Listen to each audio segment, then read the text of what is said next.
ക്ഷേത്രമാണെങ്കിലും ആ ക്ഷേത്രത്തിൽ ദൈനംദിനമായി നടക്കുന്ന ആരാധനയിൽ എന്തെങ്കിലും ബുദ്ധിമുട്ടുകൾ ഉണ്ടായിട്ടുണ്ടെങ്കിൽ, എന്തെങ്കിലും പ്രയാസങ്ങൾ ഉണ്ടായിട്ടുണ്ടെങ്കിൽ, എല്ലാം വേണ്ടും വണ്ണമല്ല നടന്നിട്ടുള്ളതെന്നുണ്ടെങ്കിൽ പതിയെ പതിയെ പതിയെ അവിടെ ചൈതന്യത്തിന്റെ ലോപം ഉണ്ടാവും.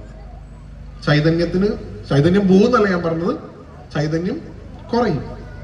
നമ്മളൊരു ഫോൺ ചാർജ് ചെയ്തിട്ട് ഒരു ദിവസം മുഴുവൻ ഇങ്ങനെ നടന്ന് അവസാനം വീട്ടിലെത്തുമ്പോഴേക്കും ചാർജ് എന്ത് ചെയ്യും? കുറയും. അതുപോലെ ഒരു വർഷക്കാലം നീണ്ടു നിൽക്കുന്ന ക്ഷേത്ര ആരാധനയുടെ ഭാഗമായി ആ ക്ഷേത്രത്തിൽ ഉണ്ടായിട്ടുള്ള ചൈതന്യത്തിന്റെ ലോപത്തെ മാറ്റി വീണ്ടും ആ ചൈതന്യത്തെ ഉയർത്താൻ വേണ്ടി ചെയ്യുന്ന പരിപാടിയാണ് എന്ത്? ഉത്സവം. അതിന്റെ അർത്ഥം ഉത്സവം എന്ന് പറഞ്ഞാൽ അതിന്റെ അർത്ഥം തന്നെ ചൈതന്യം മുകളിലേക്ക് പോകുന്നു, ഉയരത്തിലേക്കുള്ള സഞ്ചാരം എന്നാണ് ആ വാക്കിന്റെ അർത്ഥം. അല്ലാണ്ട് ഗാനമേള നടത്താനുള്ള സമയം എന്നല്ല, അതതിന്റെ ഭാഗം. ആത്യന്തികമായിട്ട് അവിടെ നടക്കുന്നത്. ഇപ്പൊ പാണി കൊട്ടുന്നത് എന്താ പറയുന്നത്? അവിടെ കൊട്ടുന്നത് പാണിയാണ്.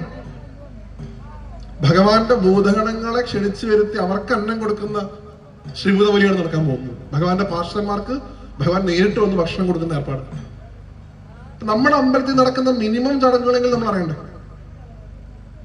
മറ്റൊരു ധർമ്മത്തിൽപ്പെട്ട ഒരാള് നിങ്ങളോട് വന്നിട്ട് നാളെ ചോദിക്കുകയാണ് ഈ ഉത്സവം എന്ന് പറഞ്ഞാൽ എന്താ, സ്റ്റേജ് പരിപാടിയാണോ? നമ്മൾ പറയാം അതെ, ഞങ്ങൾ അതാണ് കണ്ടിട്ടുള്ള ഉത്സവം. അതല്ല ഉത്സവം. നമ്മുടെ ക്ഷേത്രത്തിൽ ഒരു വർഷക്കാലം നിലനിന്നിട്ടുള്ള ചൈതന്യത്തിന് ലോപം ഉണ്ടായിട്ടുണ്ടെങ്കിൽ ആ ലോപത്തെ മാറ്റി വീണ്ടും ആ ചൈതന്യത്തെ കൂടുതൽ പൂർവാവസ്ഥയിൽ എത്തിക്കാനാണ് ഉത്സവാദി ചടങ്ങുകൾ. ഒരു ക്ഷേത്രം ക്ഷേത്രമാവണം എന്നുണ്ടെങ്കിൽ ആ ക്ഷേത്രത്തിൽ നടക്കേണ്ട 5 പ്രകാരത്തിലുള്ള കാര്യങ്ങൾ, ആചാര്യന്റെ തപസ്, അന്നദാനം, ഉത്സവാദി ചടങ്ങുകൾ പറയുന്നുണ്ട്. ഉത്സവാദി ചടങ്ങുകൾ ഉണ്ടാവണം. അത് വിധിക്കപ്പെട്ടിട്ടുണ്ട്. ഇത്ര കാലം ഉത്സവം, ഇത്ര കാലം കഴിഞ്ഞാൽ നവീകരണം, ഇത്ര കാലം കഴിഞ്ഞാൽ കലശം. ഇതിനൊക്കെ കൃത്യമായിട്ടുള്ള കണക്കുണ്ട്.